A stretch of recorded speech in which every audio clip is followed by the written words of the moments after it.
Hey guys, it's Badeaux here, and I'm going to teach you today about piecewise functions and how to evaluate and solve them. Because at first glance, a piecewise function really seems like too much, like it's too difficult and it's impossible to work out. But honestly, it is really one of the most simple things to do if you give it a chance. Piecewise functions are really just what they're named, honestly. They're just really pieces of different functions all on one graph. The easiest way to think of them is if you drew more than one on a graph and you just erase all the parts of the functions where they aren't supposed to be. Piecewise functions are defined differently for different intervals of x. Because of this, it makes it where your y is defined differently for the different values of x. We usually use the x to find out what interval it is in, so we can figure out what our y is in a piecewise function. I know this is a lot to throw at you at one time, but it's really not that difficult at all. What I'm going to do now is I'm going to go to my piece of paper and I'm going to work out step by step a piecewise function for you. And hopefully by the end of this video you have a better understanding of what to do and you can do it on your own. Okay guys, so what we got right here, like I said earlier, is our piecewise function example that I'm going to work out with you so you can have a better understanding of what you need to do to solve this. So just looking at it, you can see the questions at you, what is f of whatever, like in this example it's 8, 0, and 1. When we look at the piecewise function, it says f of x in parentheses. So what we're doing is we're replacing that x with what is in our question right here. In this case, it is the 8. So when looking at this, we're kind of like, what does all this mean? So I'll tell you what that means. Right here it says negative x plus 2 if x is less than 1. So what it's saying is, if what we have in our question, in this case the 8, is less than 1, we will plug the 8 into the spot of x in this equation. In this case, 8 wouldn't work right here because 8 is definitely not less than 1.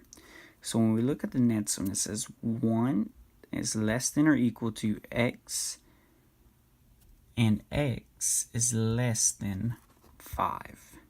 So in this case, it still wouldn't work out, or 8 wouldn't be able to go right here.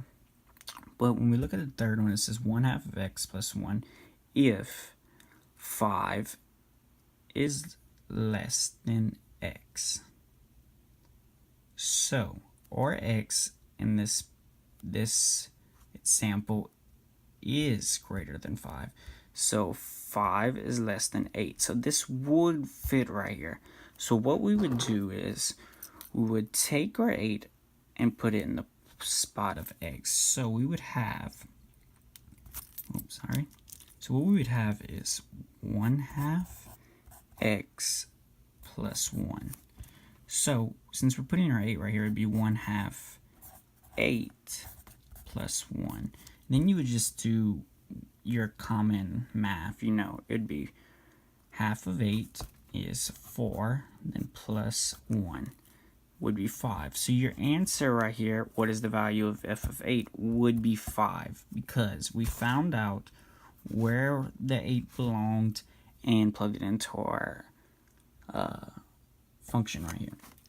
So what we did is just like how I told you earlier, that we used the x, in this case the 8, to find out what's interval it's in, which we found the interval, which was 1/2 x plus 1. And then we found out what our y was supposed to be by plugging it in, which was 5. So for the next example, what is the value of f of 0? So we would do just like before, plug our 0 in the spots of the x's, and see if it fits. So in this case, 0 is less than 1. So yes, this would work. But let's still go through and see if it can work for anything else. So 1 is less than or equal to 0, which is less than 5. Yes, it's less than 5, but it's not less than or equal to 1. So that wouldn't work. So we go down to our third one, and it says 5 is less than 0. No, that wouldn't work. So we have to stick with our first one. So our first one would be, which is negative x plus 2. So what we do now is we'd put our 0 in place of the x. So it'd be negative 0 plus 2. Negative 0 isn't really a number, so we would just keep it as 0 plus 2, which would give us 2 for this example. So to move on to the third one, we would try to plug 1 into our x values and see which pieces of these functions work.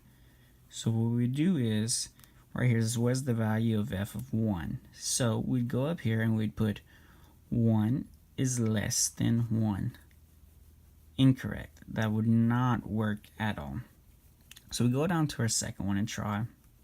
It says 1 is less than or equal to 1, which is correct because 1 is equal to 1, or less than 5, which it is less than 5. So 1 would work right here. So we don't really need to go on and do all that. You get the gist by now.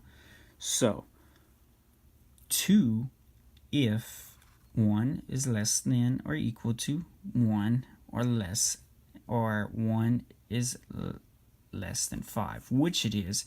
So automatically our answer would be 2. You don't have to do any math for that one. So I hope this helped you guys with a better understanding of what's going on in a piecewise function. It looks difficult, but as you can see, it's really not that bad. I want to thank you again for watching. My name's Badeaux. Thank you.